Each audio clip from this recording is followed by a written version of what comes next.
Bueno, vamos a tocar el tema el día de hoy. Tres temas, lo que es hipertensión arterial, valvulopatías y miocardiopatías. ¿Ok? Bueno, empezaremos. La hipertensión arterial, que es una enfermedad muy frecuente en nuestra población adulta y adulta mayor. Ese es un síndrome que se produce, que vamos a tener básicamente dos tipos de hipertensión arterial, la que es primaria y la que es secundaria. Primaria es por diferentes causas multifactoriales, una suma de factores de riesgo que pueden provocar esta enfermedad. Y la hipertensión arterial secundaria se debe a trastornos como base, una enfermedad de base que provoca de manera secundaria la hipertensión arterial. La hipertensión arterial primaria representa aproximadamente el 90 al 95% de toda la hipertensión arterial, mientras que la hipertensión arterial secundaria a una enfermedad orgánica representa del 5 al 10%. En la que se va a conocer obviamente una condición específica que va a ser la causa de la hipertensión arterial, eso es lo que se denomina hipertensión arterial secundaria. Cuando se desarrolla la presión incrementada, vamos a tener varios mecanismos que van a encargarse de la regulación de la presión arterial, tratando de normalizar esos valores elevados, ¿no? Vamos a tener tres mecanismos básicamente, que son mecanismos de acción rápida, mecanismos de acción intermedia y mecanismos de acción a largo plazo. Los mecanismos de acción rápida van a actuar en minutos y se va a estimular frente a un incremento agudo o una disminución aguda de la presión arterial. Digamos que es nuestro primer mecanismo de defensa. Va a estar compuesto básicamente por los barorreceptores que se van a encontrar a nivel de las carótidas, y que frente a las situaciones en las que se produce una baja de volumen, de volemia, se produce la activación de este sistema para que se pueda activar el resto de órganos que puedan incrementar la presión arterial, tratando de incrementar el volumen. Los mecanismos de acción intermedia, aquí básicamente ya actúa el sistema renina-angiotensina-aldosterona, que es el sistema, uno de los principales sistemas a bloquear cuando se produce la hipertensión arterial, y donde actúa la mayoría de fármacos, como los inhibidores de enzima de la convertidora de angiotensina y también los ARAs, por ejemplo, que actúan a este nivel y que se van a encargar de tratar de inactivar este sistema para mejorar el control de la presión arterial. Y tenemos los mecanismos de acción larga, o el que actúa ya en días, en la que se activa el sistema de lecitina, el sistema renal-aldosterona. La aldosterona lo que va a tratar de provocar es una mayor retención de volumen, sobre todo volumen y sal, para tratar de mantener los niveles de presión arterial. La clasificación de la hipertensión arterial en adultos, tenemos, digamos, dos guías que son las cuales nos orientan en relación al manejo de la presión arterial, la guía europea y la guía americana. Y ahora actualmente un último reporte, que es el 8º reporte, donde ya no realiza un tanto la clasificación en prehipertensión, hipertensión estadio 1, estadio 2, etcétera, pero empleamos en la práctica diaria este tipo de clasificaciones. Se considera que la presión arterial es normal cuando la presión sistólica y o diastólica está por debajo de 120 y 180 milímetros de mercurio. Prehipertensión, si la sistólica está entre 120 y 139 o la diastólica está entre 80 o 89 milímetros de mercurio. La hipertensión estadio 1, cuando la presión está entre 140 y 159, y la hipertensión diastólica entre 90 o 99, y el estadio 2, cuando la presión arterial sistólica está por encima de 160 o la diastólica está por encima de 100 milímetros de mercurio.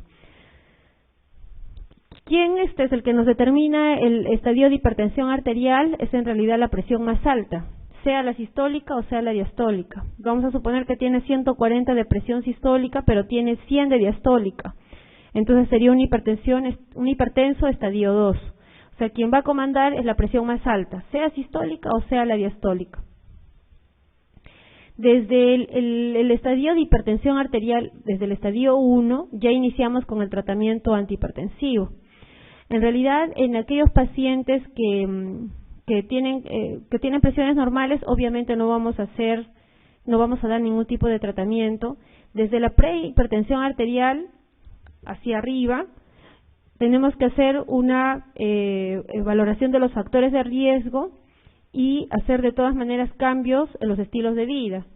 Dentro de los cambios de los estilos de vida, básicamente el consumo de sal, la disminución de peso, corregir factores de riesgo como los niveles de colesterol, triglicéridos, los niveles de glucosa, etcétera.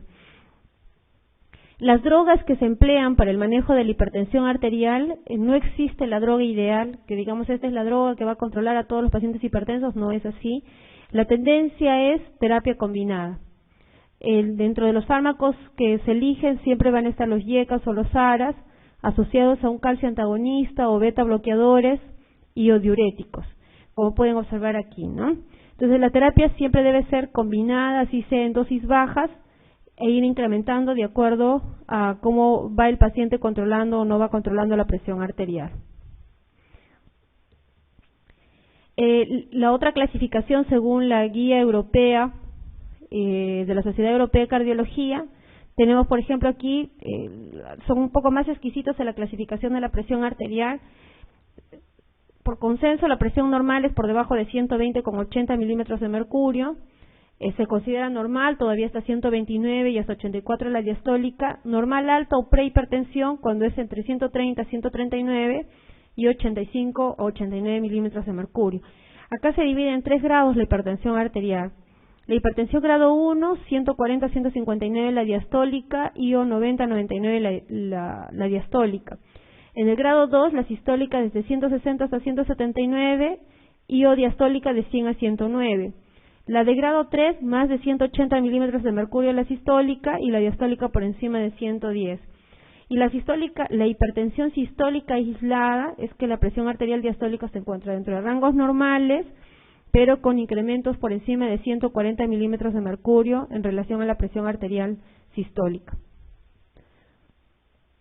Muy bien, entonces, ¿cuáles van a ser los objetivos de la evaluación de un paciente hipertenso? Primero, como es una patología bastante frecuente de la hipertensión arterial y probablemente vamos a ver casi todas las especialidades, vamos a ver esta enfermedad desde cualquier punto de vista, sea por las complicaciones tardías que esta pueda provocar, sea en intervenciones quirúrgicas al evaluar un riesgo quirúrgico, en una hospitalización. En realidad es una patología tan frecuente que todos debemos de tener idea del diagnóstico y del manejo que se debe realizar en ese tipo de pacientes y las consecuencias que se pueden prevenir.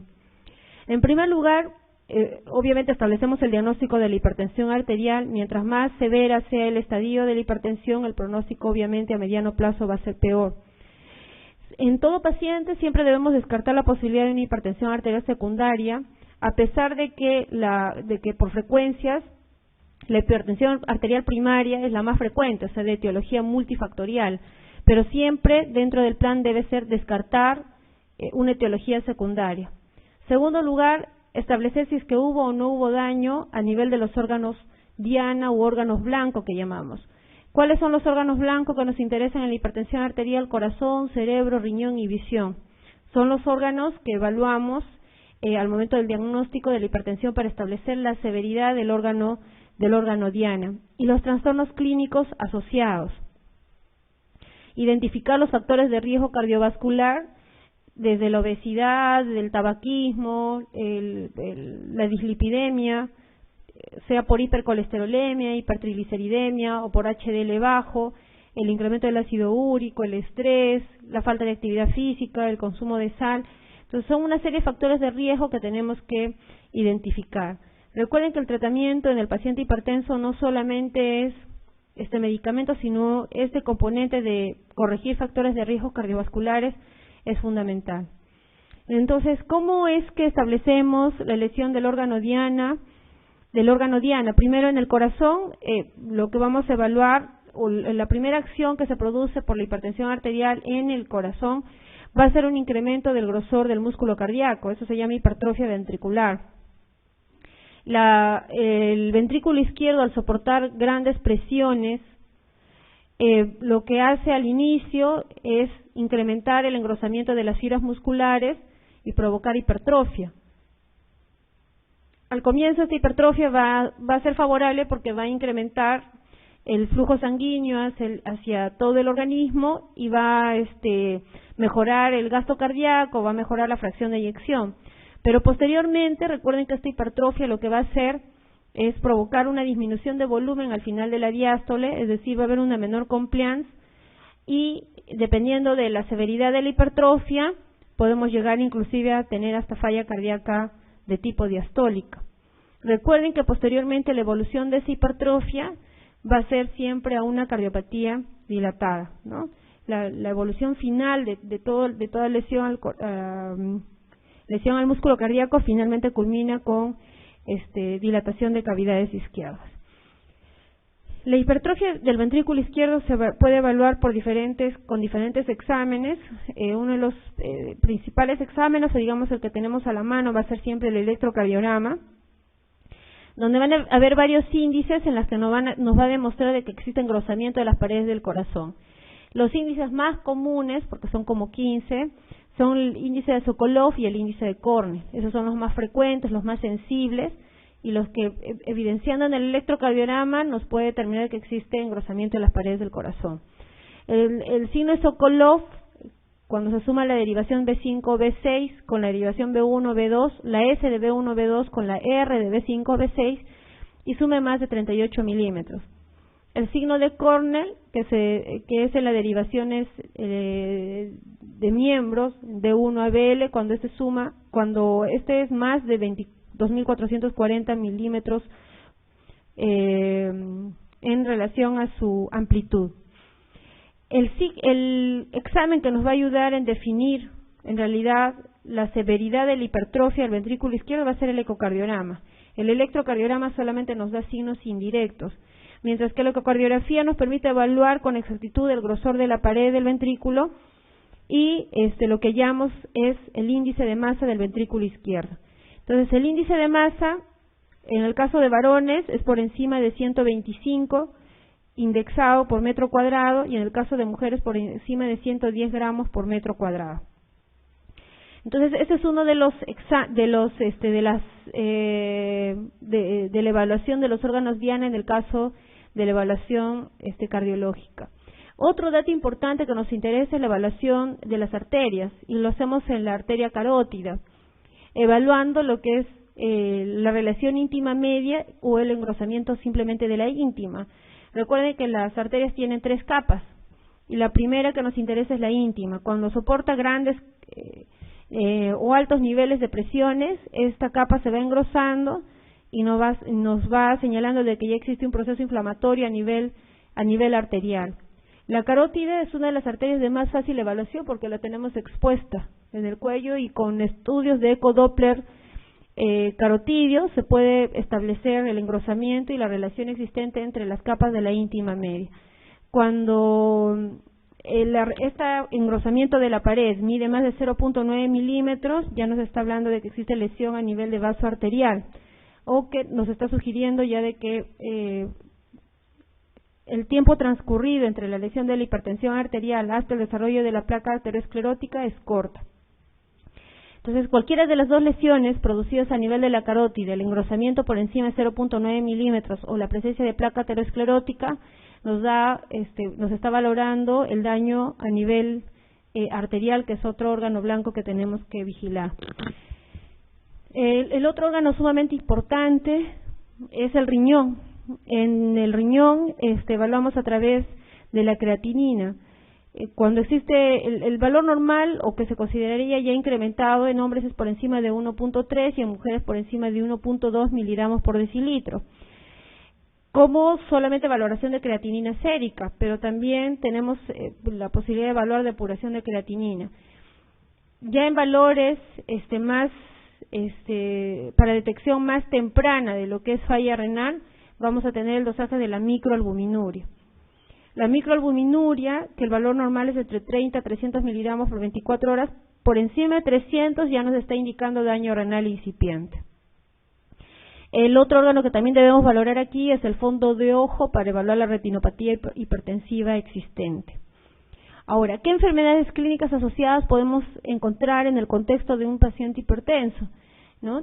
Primero, recuerden las enfermedades cerebrovasculares, que digamos que es una de las patologías que de manera aguda se pueden presentar como consecuencia de una crisis hipertensiva.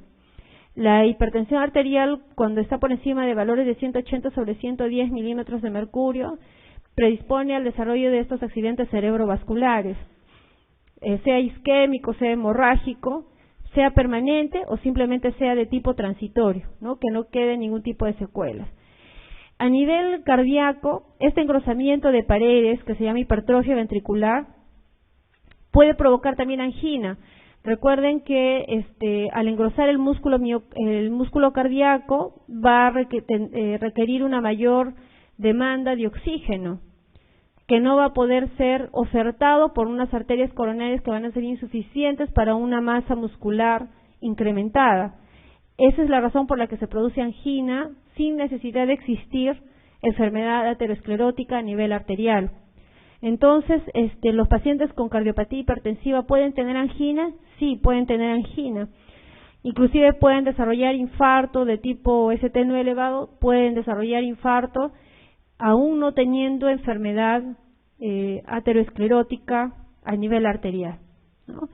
Inclusive, por ejemplo, hoy lo que me pasó con una paciente con cardiopatía hipertensiva, positiva a una prueba de esfuerzo, muy positiva frente a una prueba de esfuerzo, se le hace el cateterismo cardíaco, arterias limpias, pero todo es debido a la hipertrofia ventricular izquierda que se puede producir por la hipertensión arterial.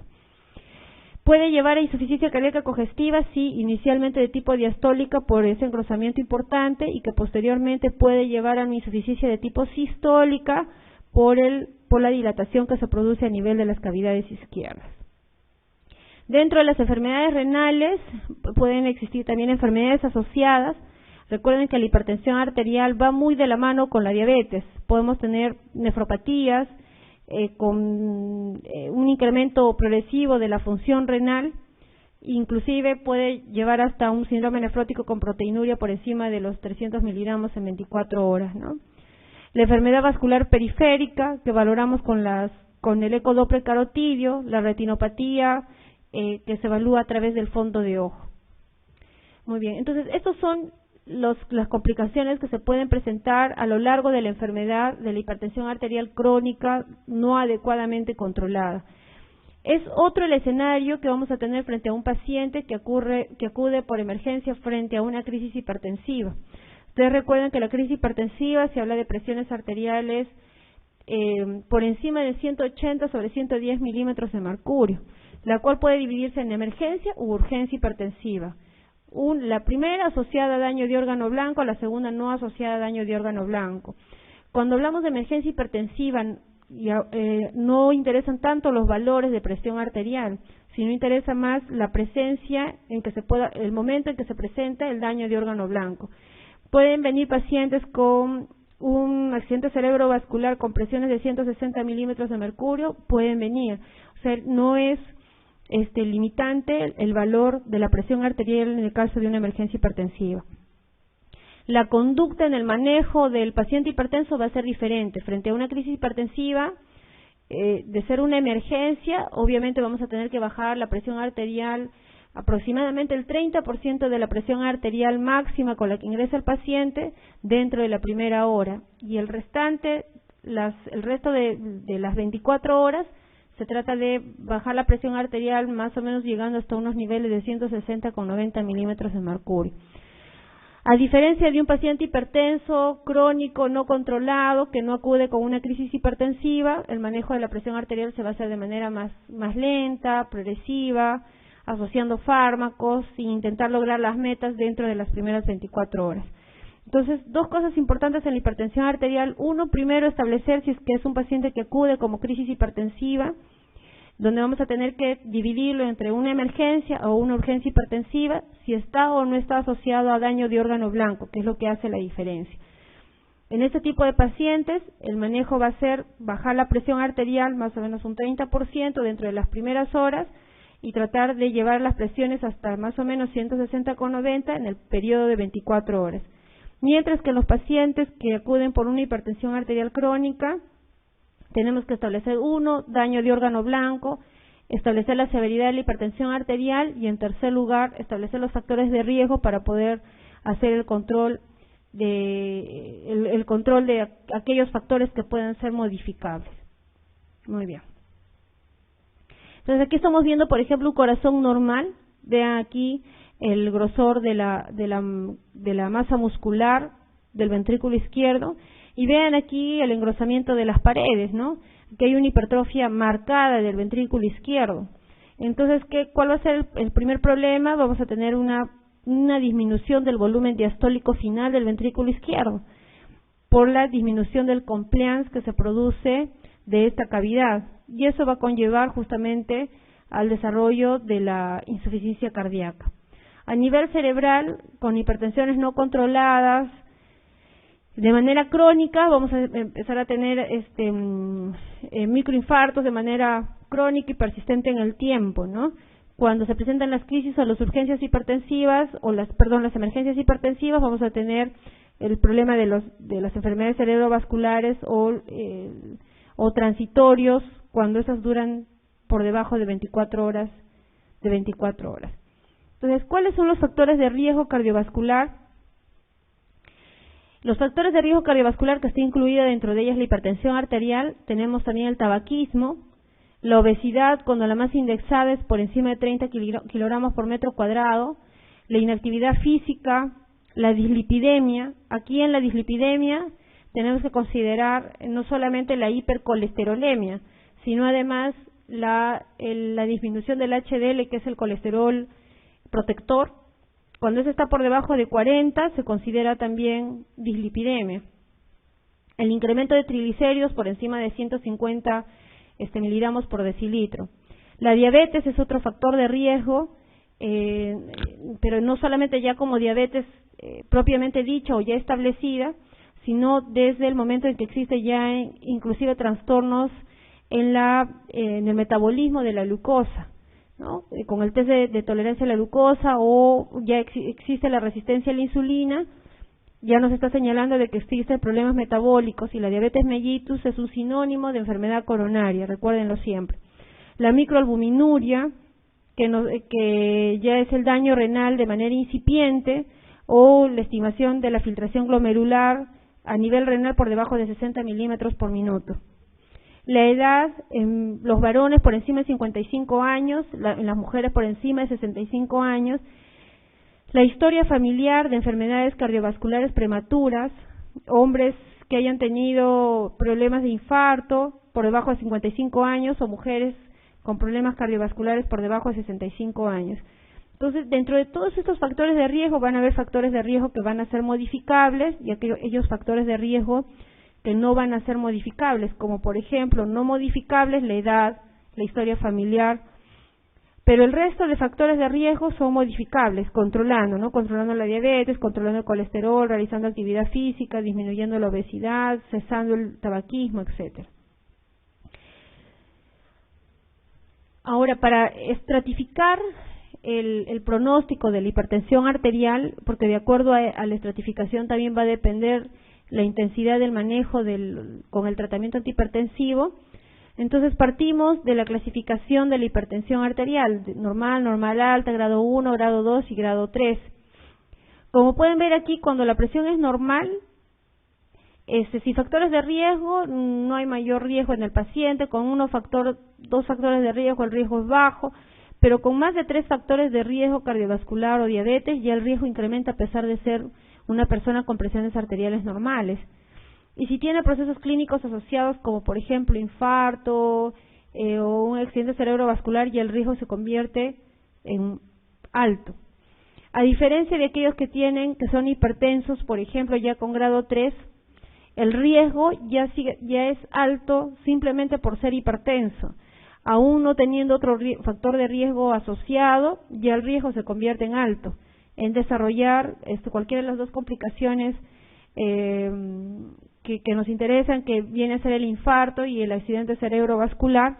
El riesgo ya es altísimo en un paciente que solamente por ser hipertenso, grado 3. Y el riesgo va a incrementar mucho más cuando tenemos más de 3 o más factores de riesgos asociados, como diabetes o enfermedades equivalentes coronarias.